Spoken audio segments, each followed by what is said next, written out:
I'm Maya, 22, and I thought finding hidden cameras and stacks of cash in my mom's secret guest house was shocking enough, until I discovered the illegal operation my spoiled cousin was helping her run right under our bee. Landlords? No's. What started as me being kicked out of my own room turned into exposing a scheme that could have landed them both in serious legal trouble. Before we carry on, please hit the subscribe button and let me know where you are watching from in the comments. The whole mess started 3 months ago when my cousin Bella showed up at our door with 2 oversized suitcases and tears streaming down her face. She'd just turned 21 and apparently had been having what my mom dramatically called the worst year of her life. Her parents had cut her off financially after she dropped out of college for the 3rd time, and she needed somewhere to stay while she figured things out. My mom, being the eternal people-pleaser she is, immediately opened our home to her without consulting me, or even considering where exactly Bella would sleep in our already cramped 2-bedroom apartment.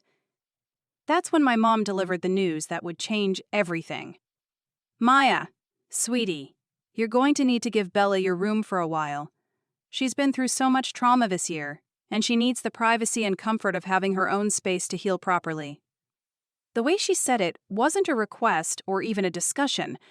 It was a statement presented as fait accompli. I was expected to move my entire life into the living room and sleep on our uncomfortable fold-out couch so that my cousin, who had never worked a day in her life and had just been cut off for being irresponsible, could have my sanctuary. The unfairness of it all hit me like a freight train, but I knew better than to argue with my mom when she had that particular tone in her voice. Growing up, I'd learned that challenging her decisions only led to lectures about gratitude, family loyalty, and how I should be more understanding of other people's struggles. So I bit my tongue, packed my belongings into garbage bags, and watched as Bella immediately began redecorating my room with her expensive skincare products, designer clothes, and the kind of electronics that someone who was supposedly broke shouldn't have been able to afford. Within the first week, it became crystal clear that Bella had no intention of looking for work or making any effort to improve her situation.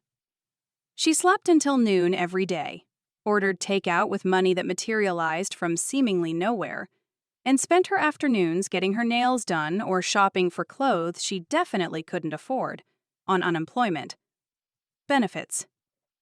Meanwhile, I was working double shifts at the coffee shop downtown, trying to save money for my own place, while sleeping on a couch that left me with back pain every morning. What made the situation even more infuriating was watching how my mom catered to Bella's every whim. She would bring her breakfast in bed, do her laundry without being asked, and constantly ask if there was anything special she could pick up from the grocery store. The same woman who had raised me with strict chores and expectations was treating my cousin like royalty, and it was driving me absolutely insane. When I tried to bring up the obvious double standard, my mom would shut me down with guilt trips about how Bella had been through so much more than I had and deserved extra consideration during this difficult time. The breaking point came during my 3rd week of couch living when I overheard a phone conversation that didn't make sense. Bella was in what used to be my room, talking to someone in hushed tones about bookings and rates and something about making sure the place was ready for guests. When I pressed my ear closer to the door, I caught fragments about cleaning schedules and check-in procedures that sounded suspiciously like hospitality industry jargon. The conversation ended with Bella saying she'd handle the weekend turnovers and would make sure everything looked perfect for the photos. My mind started racing with possibilities, none of which added up to anything legitimate. Bella wasn't working at a hotel or hospitality company. That much I knew for certain. She barely left the apartment except for her mysterious errands that always seemed to coincide with my mom being at work. Something was definitely going on, and my gut instinct told me it was something my mom was involved in too, given how secretive they'd both become whenever I walked into a room where they were talking. The next morning, I decided to do some investigating of my own. I waited until both my mom and Bella had left the apartment. Then I started looking through the papers and documents that had been appearing around the house lately. Most of it was innocent enough, bills and receipts, and the usual household paperwork, but tucked behind our microwave I found something that made my blood run cold. It was a printed email confirmation for an Airbnb listing, and the host name listed was my mother's full name and email address. The listing was for a charming guest house perfect for couples or solo travelers seeking privacy and comfort. The photos showed a beautifully furnished studio space that I didn't recognize, but the address listed was definitely our property. According to the booking details, guests were paying $150 per night for this mysterious guest house that apparently existed somewhere on the same lot as our apartment. The worst part was seeing that there were reservations booked solid for the next 2 months, meaning my mom was potentially making thousands of dollars from this secret operation. I felt like I'd been punched in the stomach. While I was being forced to sleep on a couch and work double shifts to save money, my own mother was running an illegal short-term rental business right under my nose. The property we lived in was a rental itself, and I was pretty sure our lease agreement specifically prohibited subletting or operating any kind of business from the premises.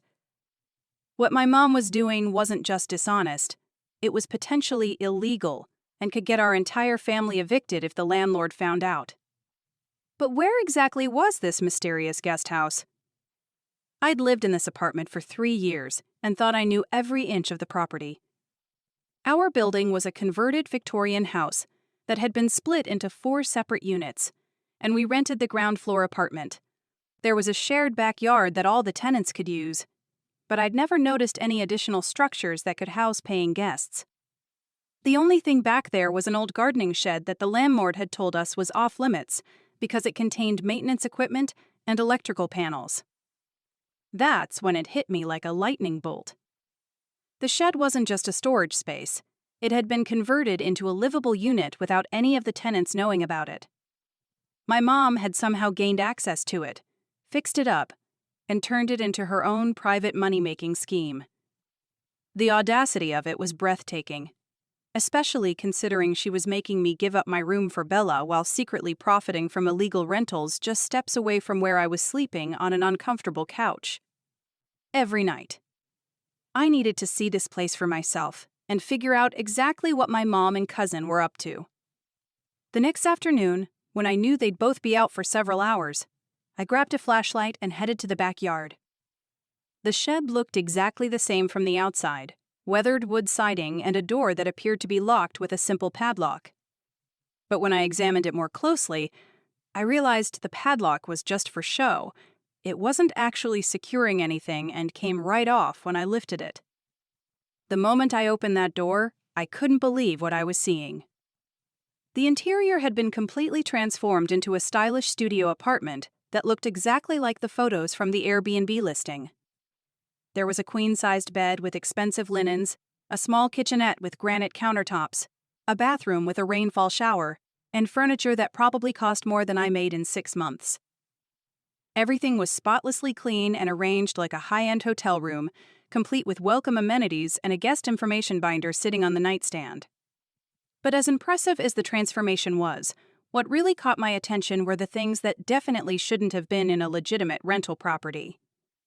There were small cameras mounted in 3 different corners of the room, the kind that could record guests without their knowledge. On the desk, I found a logbook filled with handwritten notes about guest activities, arrival and departure times, and disturbingly detailed observations about their personal belongings and behaviors. Some of the entries were so invasive they made my skin crawl. The most shocking discovery was a shoebox hidden under the bed that contained thousands of dollars in cash, all neatly bundled with rubber bands. There had to be at least $15,000 in there, which was way more money than any legitimate Airbnb could generate in just a few months. Alongside the cash were printed screenshots of messages between my mom and Bella discussing special services.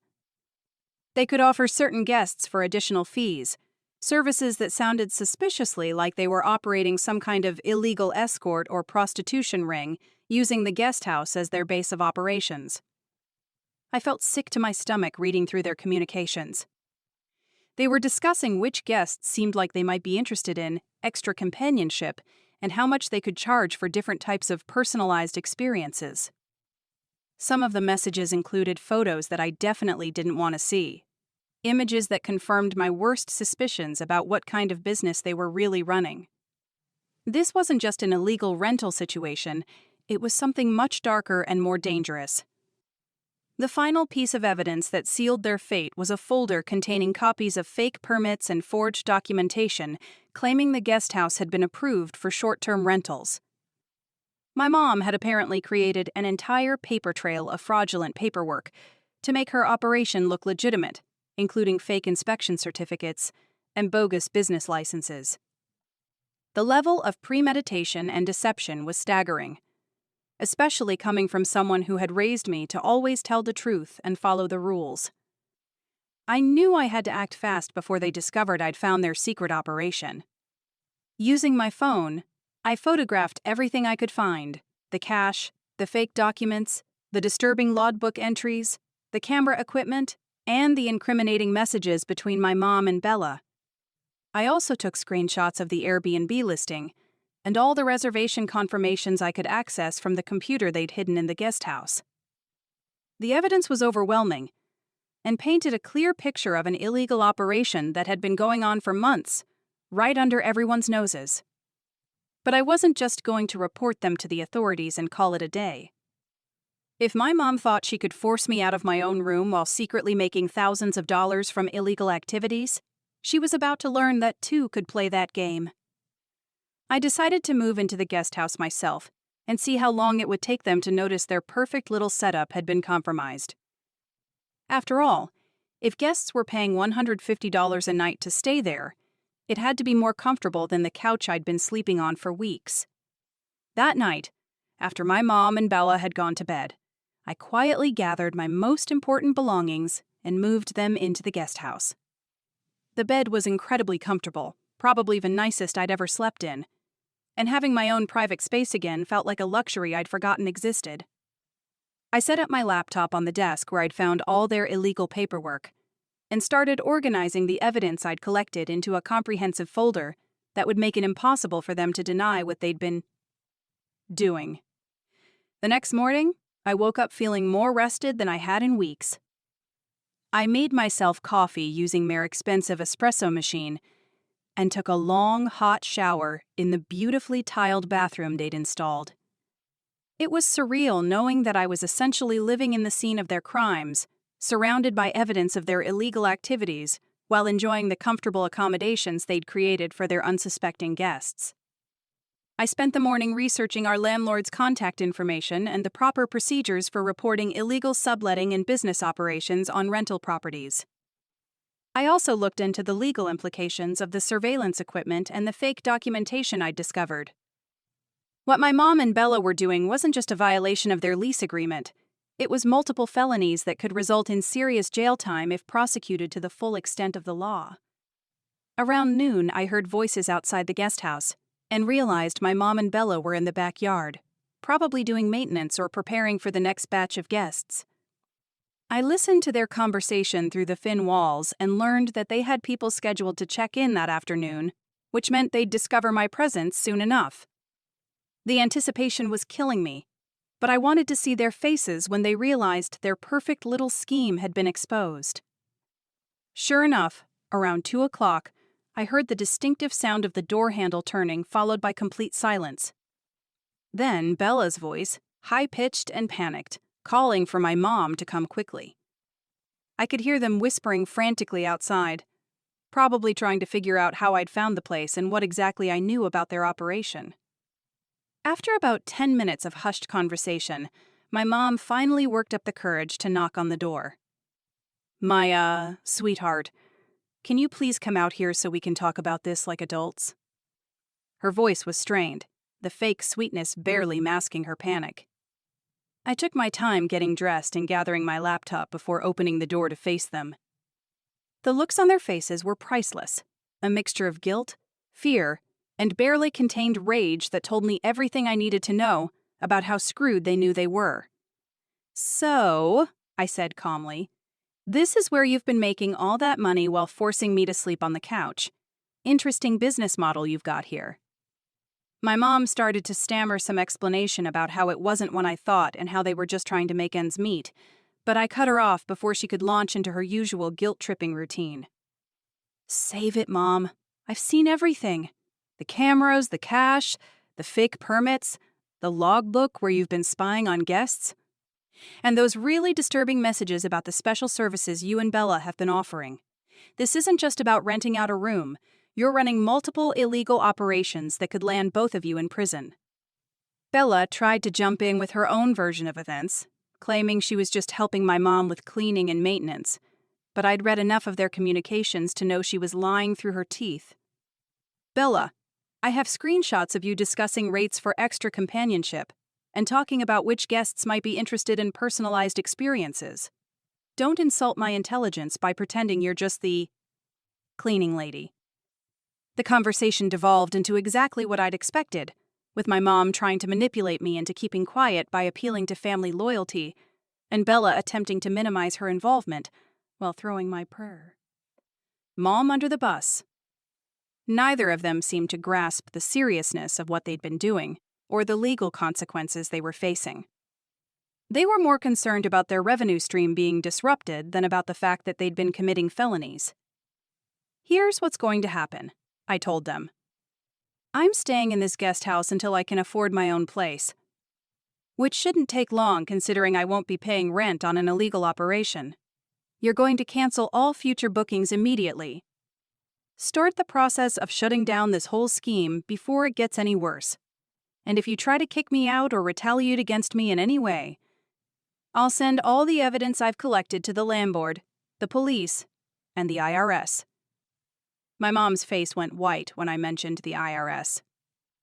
Apparently, it had never occurred to her that running an unreported cash business would attract the attention of tax authorities, especially when she was potentially making $60,000 or more per year from the illegal B. rentals. The reality of how deep a hole they'd dug for themselves was finally starting to sink in. But instead of accepting responsibility and working to make things right, they decided to double down on their bad decisions. That afternoon, while I was at work, they changed the locks on both the apartment and the guest house, apparently thinking they could lock me out and force me to stay quiet about what I'd discovered. When I came home to find myself homeless, I realized they'd just escalated the situation in the worst possible way. I spent that night in my car, but instead of feeling defeated, I felt energized. Their decision to make me homeless had just eliminated any lingering guilt I might have felt about destroying their illegal operation. I used the time to organize all my evidence into a comprehensive report that documented every aspect of their scheme, from the fake permits to the surveillance equipment to the cash payments they'd been collecting from unsuspecting guests. The next morning, I marched straight to our landlord's office and requested an emergency meeting. Mr. Patterson had always been a fair and reasonable person to deal with, and I knew he'd want to know that his property was being used for illegal activities that could expose him to liability issues. When I showed him the Airbnb listing using his address and explained about the converted shed, his expression grew increasingly serious. This is exactly the kind of situation that could cost me my rental license and expose me to lawsuits from both the city and from guests who get hurt on my property, he said after reviewing all the evidence I'd brought.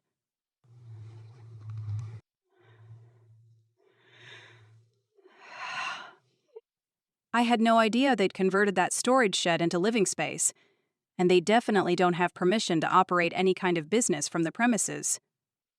Mr. Patterson immediately called his lawyer to discuss the legal implications and his options for dealing with the situation. Within hours, my mom and Bella received formal notices to cease all business operations immediately and to provide access to the guest house for a full inspection. They were also informed that their lease was being terminated due to material violations of the rental agreement, and they had 30 days to vacate the property. The fallout was swift and comprehensive. The city's code enforcement department got involved after Mr. Patterson reported the illegal conversion of the storage shed. They discovered that the electrical and plumbing work had been done without permits and didn't meet safety standards, which resulted in hefty fines and orders to restore the space to its original condition. The fake permits my mom had created triggered a fraud investigation that expanded to include her taxes and business licensing violations. But the most satisfying part was watching their Airbnb operation crumble in real time. Once the listing was reported and taken down, they had to refund thousands of dollars in prepaid reservations while dealing with angry guests who'd been left scrambling for alternative accommodations. The negative reviews started pouring in as word spread about the illegal nature of the operation, effectively destroying any chance they might have had of starting over somewhere else. Bella's reaction to the whole situation revealed her true character in ways I'd never seen before. Instead of taking responsibility for her role in the scheme, she immediately tried to blame everything on my mom and claimed she'd been manipulated into participating against her better judgment. She even had the audacity to suggest that I was somehow responsible for ruining her life by exposing their illegal activities, as if I should have just ignored felony-level crimes to protect her feelings. My mom's response was equally disappointing but more predictable. She launched into her usual victim routine, claiming that she'd only been trying to provide for her family and that I was being ungrateful and vindictive by reporting her to the authorities. She seemed genuinely unable to understand that operating an illegal business, installing surveillance equipment without guest consent, and creating fraudulent documentation were just minor rule-bending but serious crimes with real consequences. The police investigation that followed revealed even more disturbing details about their operation. Apparently, some of the special services they'd been offering included providing guests with illegal substances and facilitating meetings with prostitutes who used the guest house for their activities. The surveillance equipment had captured evidence of drug deals and other criminal activities that had been taking place right on Mr. Patterson's property without his knowledge. When confronted with this evidence, both my mom and Bella tried to claim they had no knowledge of what guests were doing in their spare time. But the logbook I'd found contained detailed notes about these activities, and even instructions for how to clean up after particularly messy encounters. Their level of involvement was undeniable, and the prosecutors seemed confident they could make serious charges stick. The financial investigation revealed the true scope of their operation's profitability.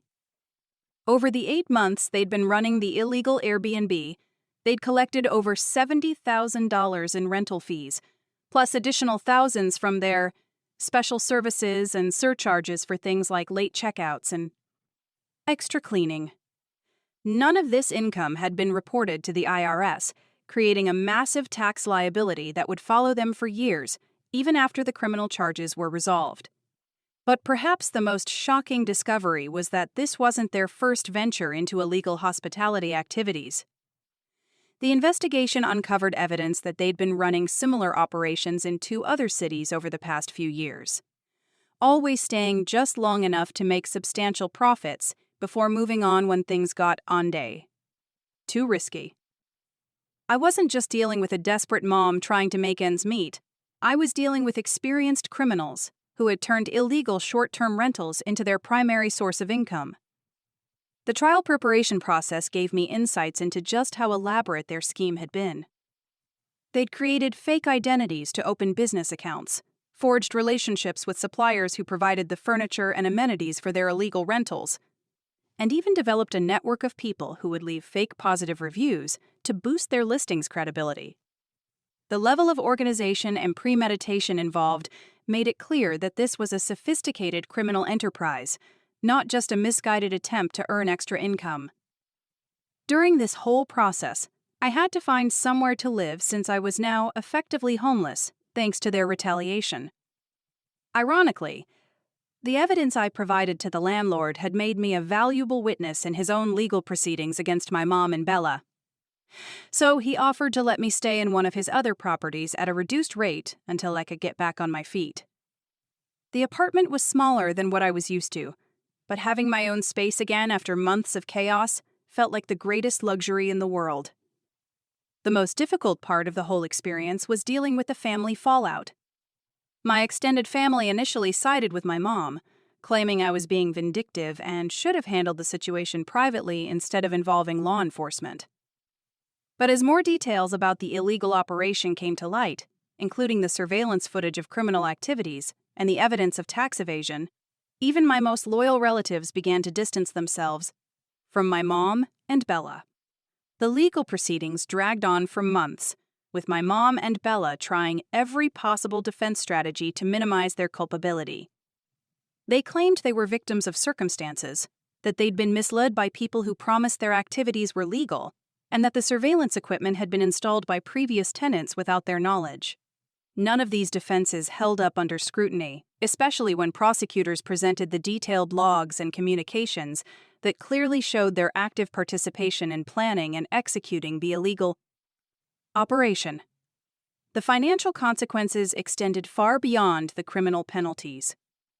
Mr. Patterson filed a civil lawsuit seeking damages for the unauthorized modifications to his property, the lost rental income from having to evict them, and the legal costs associated with dealing with city violations and guest complaints. The insurance company that covered his rental properties also got involved, claiming that the illegal business activities voided his coverage and demanding reimbursement for claims related to the property.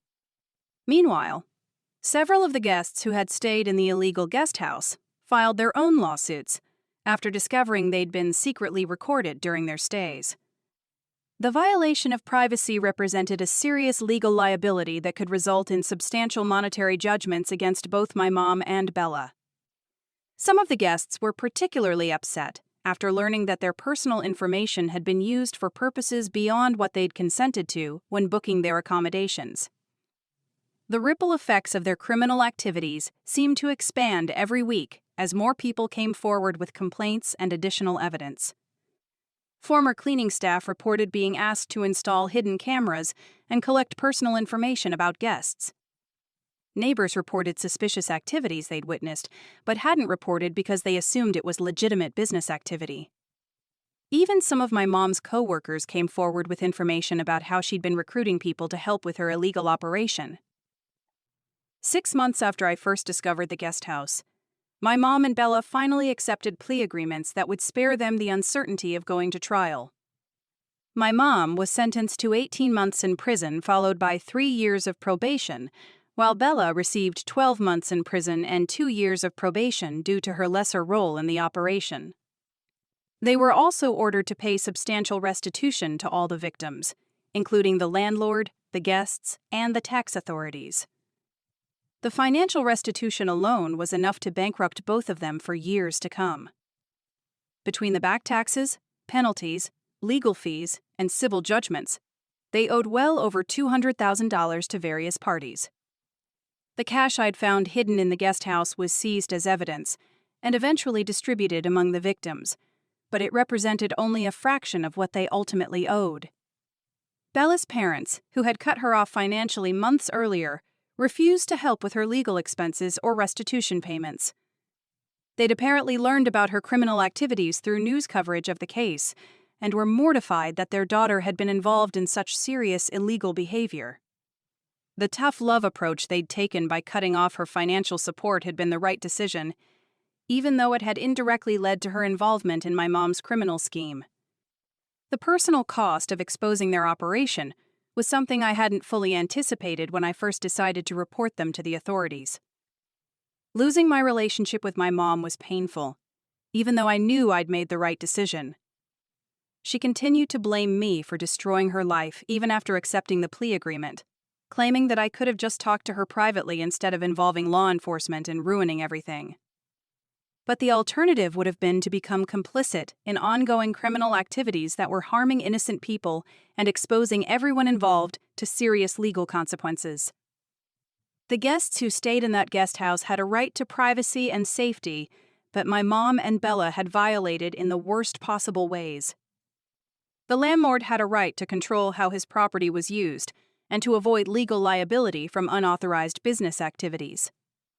The community had a right to know that illegal operations were being conducted in residential neighborhoods.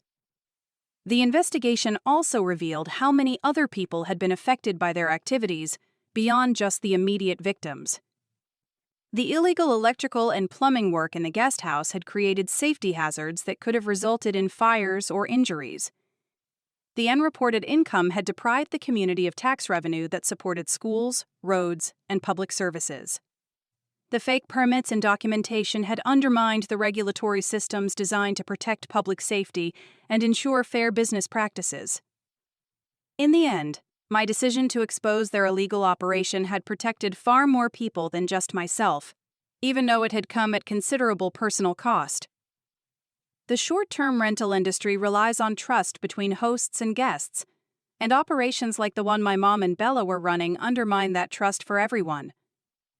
Their willingness to install surveillance equipment, facilitate illegal activities, and create fraudulent documentation represented a betrayal of the basic principles that make home-sharing platforms possible.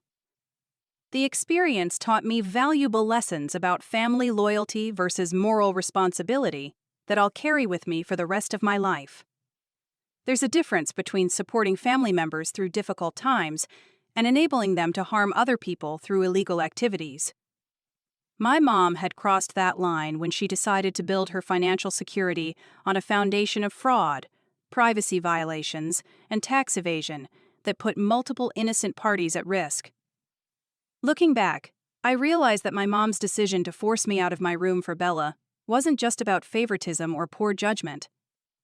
It was about creating the appearance of a normal family situation while they operated their illegal business just steps away.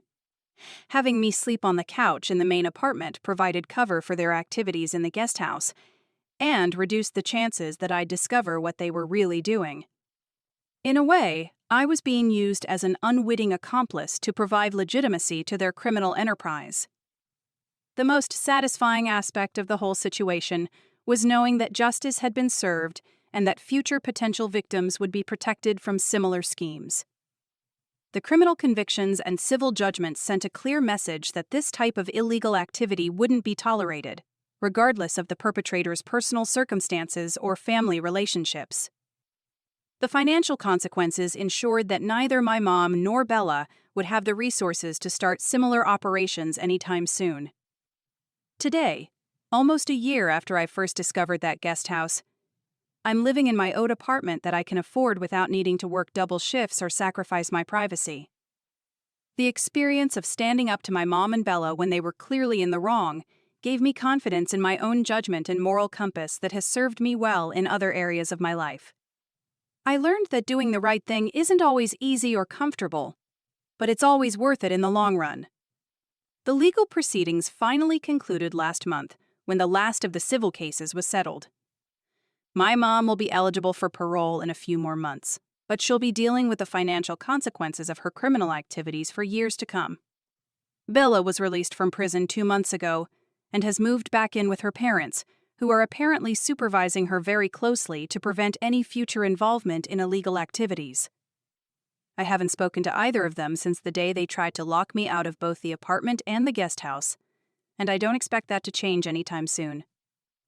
Some relationships can't survive the kind of betrayal and criminal behavior that characterized their treatment of me and their other victims. My focus now is on building a future that's based on honest work and legitimate opportunities, not on schemes that exploit other people's trust and violate their privacy. The whole experience has made me much more aware of the importance of doing background research before staying in short-term rentals or trusting people with access to my personal space and information. The idea that hosts might be secretly recording guests or using their personal information for illegal purposes is deeply disturbing, but it's a reality that travelers need to be aware of in today's world. My mom and Bella weren't unique in their willingness to violate guest privacy for financial gain. They were just unlucky enough to get caught. If I had to do it all over again, I wouldn't change anything about my decision to expose their illegal operation. The alternative would have been to remain silent while they continued harming innocent people and building their criminal enterprise on a foundation of fraud and privacy violations. Sometimes being a good person means making difficult decisions that come with personal costs, and this was definitely one of those times.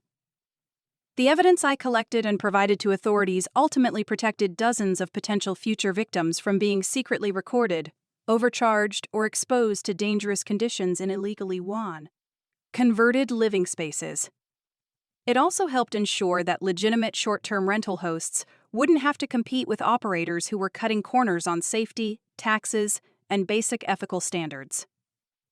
In the end, doing the right thing benefited far more people than just myself, even though that wasn't my primary motivation at the time.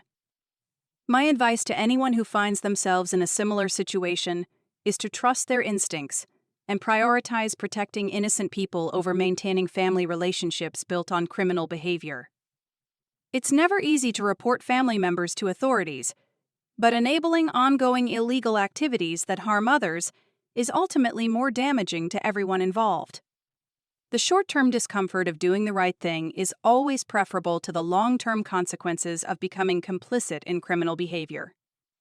The most important lesson I learned from this whole experience is that financial desperation doesn't justify violating other people's rights or breaking laws designed to protect public safety. My mom's desire to generate additional income was understandable, but her methods were inexcusable and ultimately self-destructive. There are always legitimate ways to improve your financial situation that don't require harming other people or risking serious legal consequences. As I close this chapter of my life and move forward with a clean conscience and a secure living situation, I'm grateful for the strength I found to stand up for what was right, even when it came at personal cost. The experience has made me a stronger, more confident person who won't be easily manipulated or intimidated by people who think family relationships give them permission to behave unethically. Sometimes the most loving thing you can do for someone is to hold them accountable for their actions, even when they don't appreciate it at the time. However, the story doesn't end there. About 6 months after my mom and Bella were sentenced, I received a phone call that would drag me back into their world of deception and illegal activities. The caller identified himself as Detective Rodriguez from the Financial Crimes Unit, and he had some disturbing news about discoveries they'd made while investigating other cases that connected back to my mom's operation. Maya, we've been tracking a network of illegal short-term rental operations across 3 states, and your mother's case has become a key piece of a much larger investigation, Detective Rodriguez explained during our meeting at the police station. We found evidence that she was part of an organized criminal network that specialized in setting up these fake rental operations in different cities, then moving on before authorities could catch them. The revelation that my mom wasn't just a desperate single mother trying to make ends meet, but rather a career criminal involved in organized fraud, hit me like a physical blow. Everything I thought I knew about her motivations and character had been built on lies. The detective showed me evidence that traced her activities back over 5 years, involving properties in California, Nevada, and Arizona, where she'd run similar schemes before eventually settling in our current city. Each time, the pattern was the same, Detective Rodriguez continued, spreading out a collection of photographs and documents on the table between us. She'd find a rental property with some kind of secondary structure, convert it illegally into living space, then run it as an Airbnb while living in the main unit. When things got too hot or landlords started asking questions, she'd disappear overnight and start over somewhere else. End quote. The evidence included fake identification documents, multiple Social Security numbers, and even photographs of my mom with different hair colors and styles that she'd used to create new identities in each city. Looking at these images of someone I thought I knew intimately was surreal and deeply disturbing.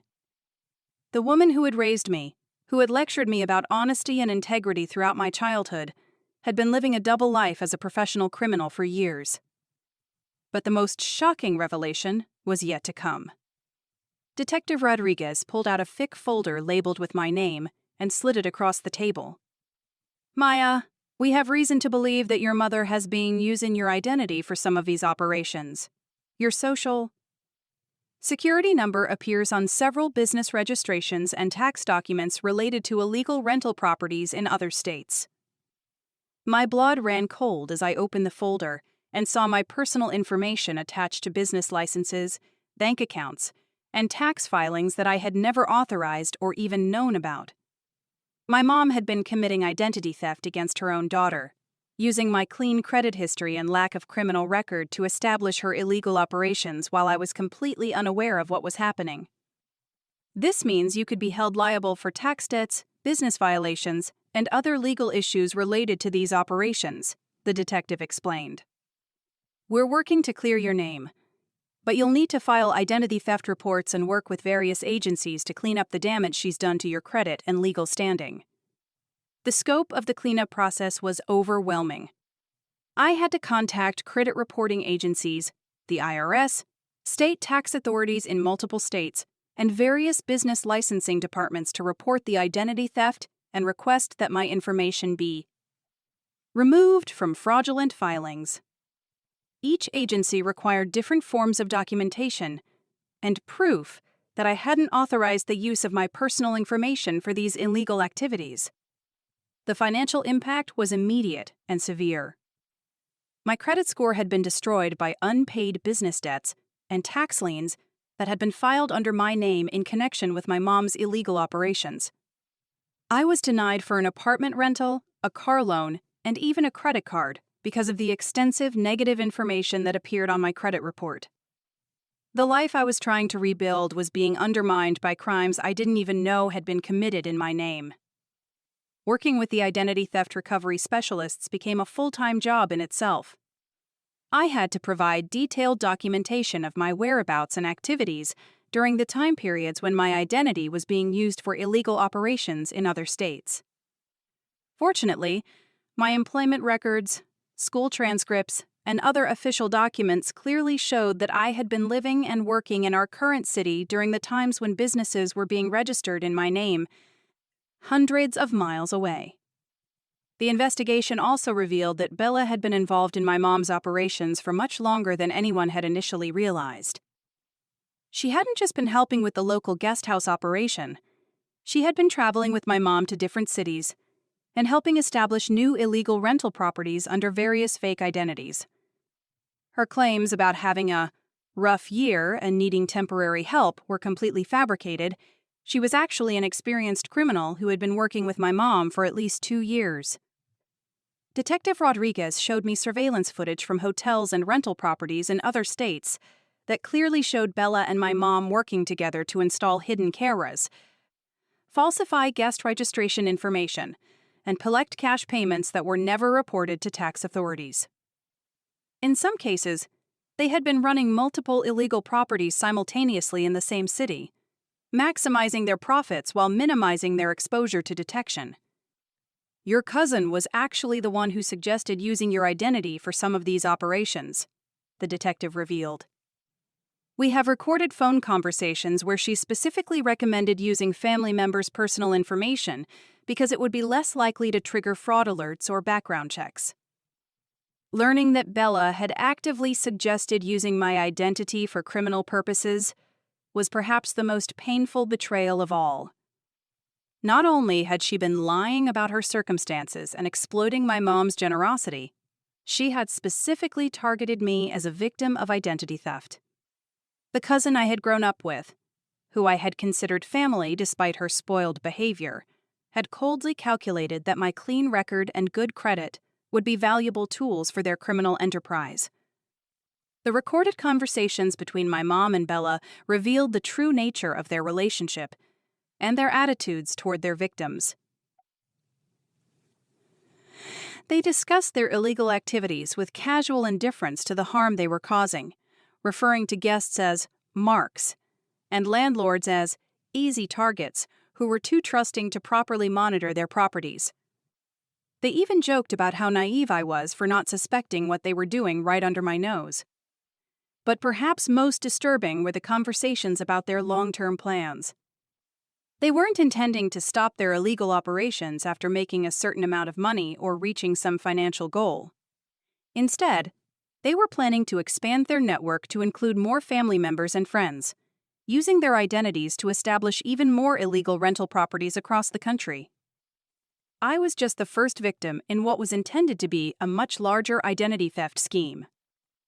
The federal charges that resulted from this expanded investigation were far more serious than the state charges my mom and Bella had originally faced. Identity theft, wire fraud, money laundering, and operating a criminal enterprise across state lines carried potential sentences of 10 to 20 years in federal prison. Their original plea agreements were voided, and they were now facing the possibility of spending most of their remaining productive years behind bars.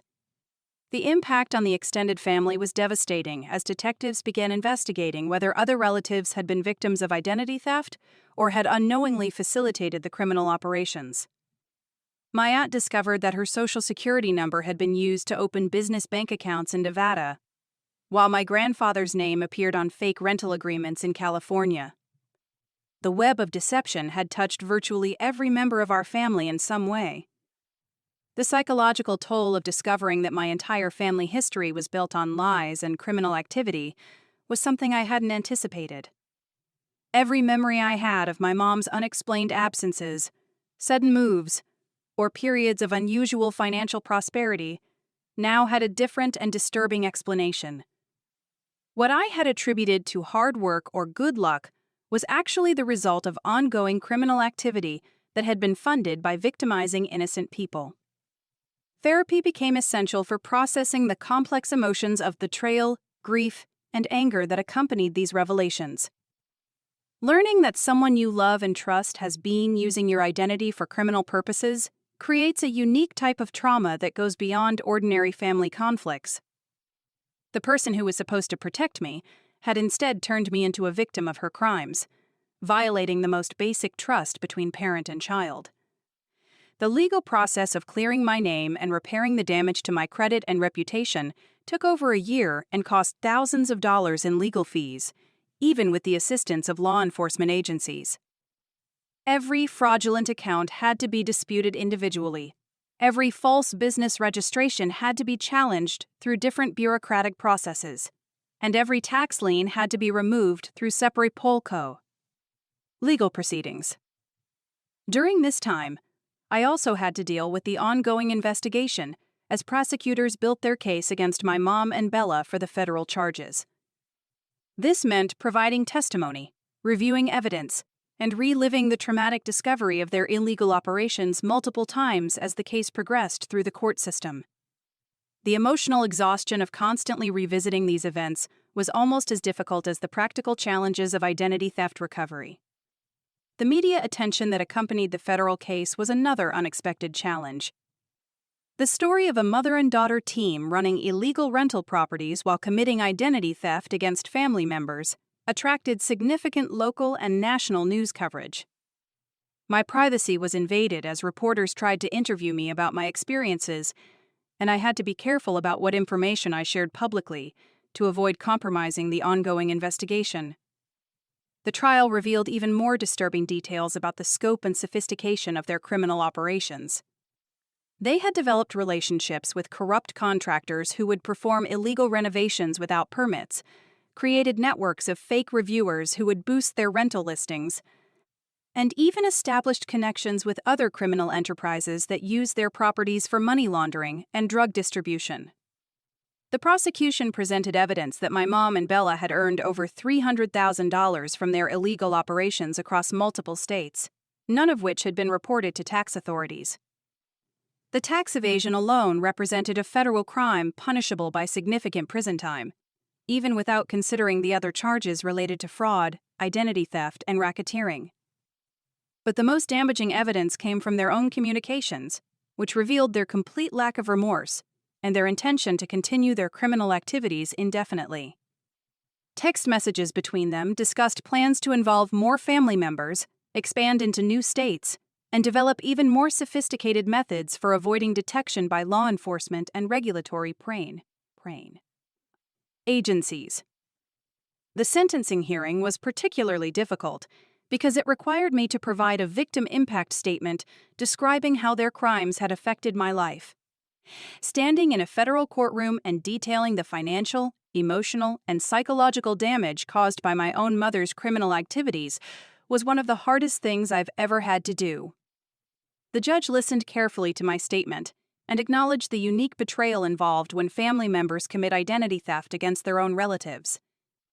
My mom received a sentence of 8 years in federal prison, while Bella was sentenced to 6 years due to her slightly lesser role in the organization. The sentences were much longer than their original state convictions would have been, reflecting the seriousness of the federal charges and the extensive harm they had caused to multiple victims across several states. The restitution orders were equally severe, requiring them to pay back over $400,000 to various victims, including myself for the costs of identity theft recovery and credit repair. The likelihood of them ever being able to pay such large amounts was minimal, but the orders ensured that any future assets they acquired would be subject to seizure until the debts were satisfied. The civil lawsuits that followed the criminal convictions provided additional opportunities for victims to seek compensation for their losses. I joined a class action lawsuit along with other family members who had been victims of identity theft, as well as guests who had been secretly recorded and landlords who had suffered property damage from illegal renovations. The discovery process for the civil litigation revealed even more evidence of their criminal activities, including detailed financial records that showed exactly how much money they had stolen from various victims over the years. The methodical way they had planned and executed their crimes demonstrated that this was not opportunistic criminal behavior, but rather a carefully calculated business model based on victimizing others. The emotional impact of learning about the full scope of their criminal activities was compounded by the realization that I had been living with and trusting someone who was capable of such extensive deception and harm. Every interaction I had ever had with my mom was now colored by the knowledge that she had been actively planning to exploit me and other family members for criminal purposes. The process of rebuilding my life while dealing with the ongoing legal proceedings was exhausting and emotionally draining. Simple tasks like applying for jobs or housing became complicated by the need to explain the identity theft and provide documentation showing that I wasn't responsible for the criminal activities conducted in my name. Even though I was legally cleared of any wrongdoing, the practical consequences of having my identity stolen by family members continued to affect my daily life. The support I received from victim advocacy organizations was crucial during this difficult period. They provided resources for identity theft recovery, connected me with specialized attorneys who understood the unique challenges of family-related identity theft, and offered counseling services specifically designed for victims of financial crimes committed by relatives. One of the most difficult aspects of the recovery process was learning to trust my own judgment again, after being so thoroughly deceived by people I thought I knew well. The revelation that my mom had been a career criminal who had been planning to use my identity for illegal purposes made me question my ability to accurately assess other people's character and intentions. The investigation also revealed that some of my childhood memories of family vacations and moves had actually been connected to my mom's criminal activities. What I remembered as fun family trips were actually reconnaissance missions to identify potential properties for illegal rental operations. The frequent moves I had attributed to my mom's restless personality were actually strategic relocations to avoid law enforcement and regulatory scrutiny. Understanding that my entire childhood had been shaped by my mom's criminal lifestyle required extensive therapy and support to process.